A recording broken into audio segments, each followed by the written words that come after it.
When summer comes near, I always find myself waiting for watermelon. If someone asked me what my favorite food was, I'd always say, watermelon. I loved it so much that I counted the days from spring, just waiting for summer to arrive. Funny thing is, my child is just like me. They love watermelon, too. But these days, watermelons have gotten way too expensive. A few days ago, I finally gave in and bought a big one. It costs over 30,000 won, and though it was heavy, I really wanted it.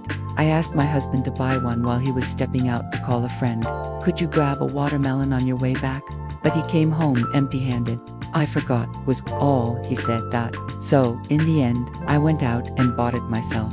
I took care of our child first, then gave them the sweetest part, the juicy center, and me. I quietly started eating from the edge, but my husband sat down, head lowered, and without a word, ate only the red, sweet middle. He devoured it, like he was making sure he got his share. I stopped for a moment, and quietly asked, "Why didn't you offer me some?"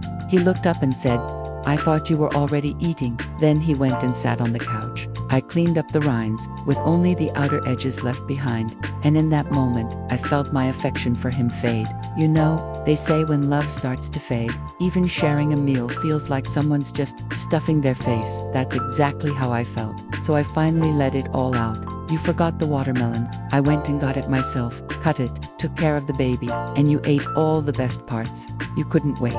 And what kind of person eats only the sweetest part first?" He just replied, "It's just watermelon. Why are you making a big deal? You're being petty." Maybe I was, but it wasn't about the watermelon, that it was about what wasn't there. The care, the thought, the love. He's always been like this. At BBQs he never offered me a bite. He ate both drumsticks by himself when we had chicken. Even when I was pregnant and craving watermelon, he never put me first. I used to tell myself, that's just how he is, not the expressive type. I let it go. But today, I realized, it wasn't love, it was indifference. Later that evening, I came home from work with my child. There was a watermelon sitting in front of the door, and next to it, a small note. I thought of my little watermelon ghost, so I brought one. Enjoy. It was my mom's handwriting. I froze in place. My child was standing next to me, but I couldn't hold back. I cried for a long time. Mom had driven nearly an hour just to drop it off quietly. She didn't even ring the bell. She didn't want to bother me.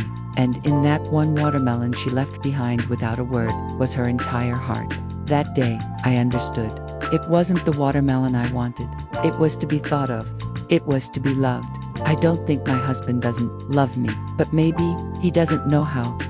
For a long time, I've felt alone, emotionally abandoned. Lately, I've been thinking about divorce, Googling the process, looking into custody questions. People always say, you should stay together for the kids. But I disagree. Children know. They know whether their mom is truly smiling or just forcing it. I'm only 37. It might feel late to some people, but to me, there's still time. So today, I ask myself, am I being loved? Is this the life I deserve? And if you're watching this video, I want to gently ask you, too, are you being loved? Are you with someone who offers you the best part without being asked? Someone with a warm heart who puts you first, even in little things. Today, I cried because I wanted to be loved. And oddly enough, a single watermelon taught me that. Is it okay to live like this? I still don't have the answer. But if it were you, what choice would you make? I'd love to hear your honest, warm thoughts. Please share them in the comments.